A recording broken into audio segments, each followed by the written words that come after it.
जरा सोचिए, कोई पिता जो जेल की सलाखों के पीछे हो, वो अपनी बेटी के 13वें जन्मदिन पर ऐसा क्या तोहफा भेज सकता है जो जिंदगी भर उसके साथ रहे। बाहर जाकर कोई शानदार गिफ्ट या खिलौना खरीदना तो मुमकिन ही नहीं है ना? तो ऐसी स्थिति में एक पिता क्या करेगा? चलिए, आज की हमारी इस चर्चा में इसी दिलचस्प सवाल का जवाब तलाशते हैं और इतिहास के एक बेहद खास पन्ने को पलटकर देखते हैं। एक जन्मदिन का पत्र, नैनी जेल से नेहरू का उपहार। आज का हमारा ये विश्लेषण पंडित जवाहरलाल नेहरू द्वारा अपनी बेटी इंदिरा को लिखे गए एक बहुत ही मशहूर और ऐतिहासिक खत पर आधारित है। असल में ये कोई साधारण कागज का टुकड़ा नहीं है, बल्कि इतिहास और जज्बातों की एक बहुत गहरी निशानी है। ये हमें दिखाता है कि हालात कितने भी मुश्किल क्यों न हो, विचार और ज्ञान अपना रास्ता खोज ही लेते हैं। नैनी से एक पत्र और एक पिता के पत्राचार का ऐतिहासिक संदर्भ। इस खत की अहमियत को पूरी तरह से समझने के लिए हमें उस मुश्किल दौर और ऐतिहासिक माहौल को समझना होगा जिसमें इसे लिखा गया था। वो ऐसा समय था जब भारत की आज़ादी की लड़ाई अपने बिल्कुल चरम पर थी और हर तरफ एक बहुत ही चुनौतीपूर्ण स्थिति बनी हुई थी। इस खत में नेहरू जी का एक बहुत ही स्पष्ट और दिलचस्प विचार देखने को मिलता है। उन्होंने साफ लिखा कि मुझे उपदेश या सलाह देना पसंद नहीं है। मेरा मानना है कि सही और गलत को समझने का सबसे अच्छा तरीका चर्चा करना है। मतलब उन्हें लंबे लंबे लेक्चर देना बिल्कुल पसंद नहीं था। उनका मानना था कि क्या सही है और क्या गलत, इसका फैसला किसी एक तरफा प्रवचन से नहीं होना चाहिए, बल्कि खुली बातचीत और चर्चा से ही असली सच सामने आता है। लेकिन यहाँ एक बहुत बड़ी जमीनी हकीकत थी।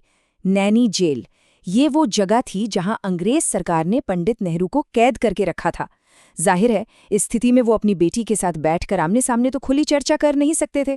उनके पास कोई आज़ादी नहीं थी और इसी सख्त पाबंदी और मुश्किल हालातों के बीच उन्होंने ये ऐतिहासिक पत्र लिखा था। ये बात सच में उनकी सीमाओं और उनके कभी न टूटने वाले हौसले दोनों को एक साथ दर्शाती है। मन और आत्मा के उपहार, और जब भौतिक उपहार देना असंभव हो तो उपहार खोजना। तो अब सबसे बड़ा सवाल ये उठता है कि जब कोई पिता जेल की चारदीवारी में बंद हो तो वो अपनी छोटी सी बेटी के जन्मदिन पर भला उसे दे ही क्या सकता है। जब हाथ से कोई भी सामान देना नामुमकिन हो तो अपना प्यार कैसे जताया जाए।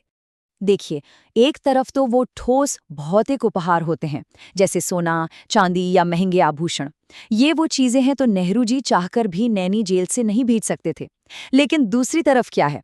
दूसरी तरफ है मन और आत्मा के उपहार, और उन्होंने यही चुना। उन्होंने अपनी बेटी को जीवन की सीख, सच्ची प्रेरणा और ज्ञान का एक ऐसा अनमोल तोहफा देने का फैसला किया जिसे कभी भी नष्ट नहीं किया जा सकता। ये विचार अपने आप में कितना शक्तिशाली है ना? एक ऐसा उपहार जिसे जेल की दीवारें भी कैद नहीं कर सकती। इस पूरी कहानी में यही वो बात है जो सबसे ज्यादा प्रेरित करती है। आध्यात्मिक और बौद्धिक उपहारों की ताकत दुनिया के किसी भी लोहे की सलाखों से कहीं ज्यादा मजबूत होती है। सच मानिए, इन्हें कोई भी जेल कभी बांध कर रख ही नहीं सकती। आम लोगों का नायक बनना और कैसे महान उद्देश्य आम जीवन को पूरी तरह से बदल देते हैं। यहाँ से ये खत सिर्फ एक पिता और बेटी की निजी भावनाओं से उठकर इतिहास की बड़ी घटनाओं की तरफ मुड़ता है। इसमें बहुत ही खूबसूरती से बताया गया है कि जब कोई बड़ी क्रांति आती है तो कैसे देश के आम नागरिक भी एकदम से बदल जाते हैं। हम सभी जानते हैं कि आम तौर पर इंसान अपनी रोजी रोटी और परिवार की छोटी छोटी चिंताओं में ही उलझा रहता है।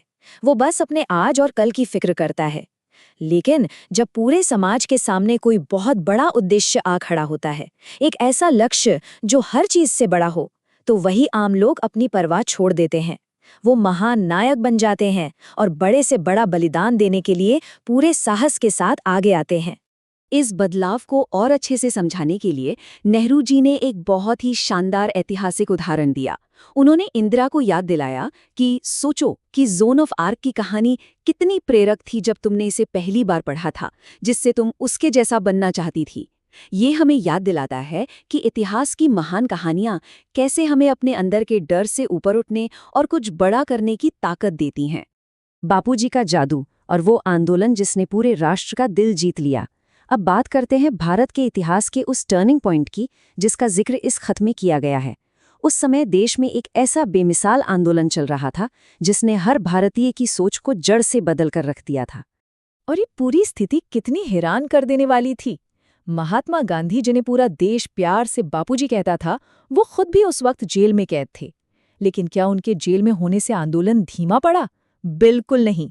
बापूजी जेल में हैं, लेकिन उनके संदेश के जादू ने लाखों लोगों का दिल चुरा लिया है। जेल की वो ऊंची दीवारें भी उनके विचारों को लोगों तक पहुंचने से नहीं रोक पाईं। नेहरू जी ने इस पूरे माहौल को इतिहास का महान नाटक कहा है। ये आंदोलन सिर्फ कुछ गिने चुने नेताओं का नहीं रह गया था। इसमें आम पुरुष अपनी जान की परवाह किए बिना बहादुरी से आगे आ रहे थे। महिलाएं अपने घरों की चौखट लांघकर आजादी की लड़ाई में कंधे से कंधा मिला रही थीं। औरतों और छोटे छोटे बच्चे भी भारत के सच्चे सिपाही बनकर अपना योगदान दे रहे थे। ये सब सच में किसी चमत्कार से कम नहीं था।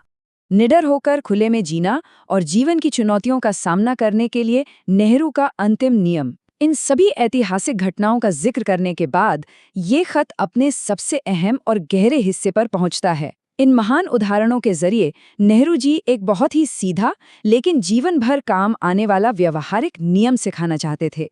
उन्होंने जीवन जीने का एक बेहद आसान लेकिन बहुत गहरा 3 चरणों वाला नियम बताया। पहला नियम, कभी भी कोई काम छिपकर या रहस्य में न करें।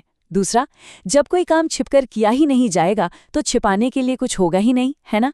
और जब किसी इंसान के जीवन में ये दोनों बातें शामिल हो जाती हैं तो तीसरा नतीजा अपने आप सामने आता है।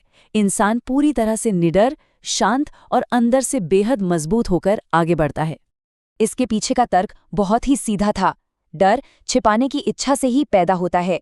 देखिए, जब कोई इंसान कुछ गलत करता है तभी उसे वो काम दुनिया से छिपाने की जरूरत महसूस होती है और ठीक उसी पल उसके मन में डर पैदा हो जाता है। उन्होंने समझाया कि बापूजी का जो आंदोलन था वो पूरी तरह से सच्चाई और ईमानदारी पर टिका था। उसमें कोई रहस्य या छिपने वाली बात थी ही नहीं और इसीलिए उसमें डर की भी कोई गुंजाइश नहीं थी। अंत में ये ऐतिहासिक खत हम सब के सामने एक बहुत ही गहरा सवाल छोड़ जाता है। इतिहास के इस महान नाटक में हम क्या भूमिका निभाएंगे? क्या हम महज एक खामोश दर्शक बनकर सब कुछ देखते रहेंगे या फिर सच्चाई, ईमानदारी और बहादुरी के साथ आगे बढ़कर दुनिया में कोई सकारात्मक बदलाव लाएंगे? सच कहूं तो ये खत सिर्फ एक जन्मदिन का उपहार नहीं था, बल्कि एक ऐसी सीख है जो बताती है कि ज्ञान और साहस कैसे आने वाली पीढ़ियों का रास्ता रोशन कर सकते हैं। आज की इस ऐतिहासिक यात्रा में शामिल होने के लिए बहुत बहुत धन्यवाद।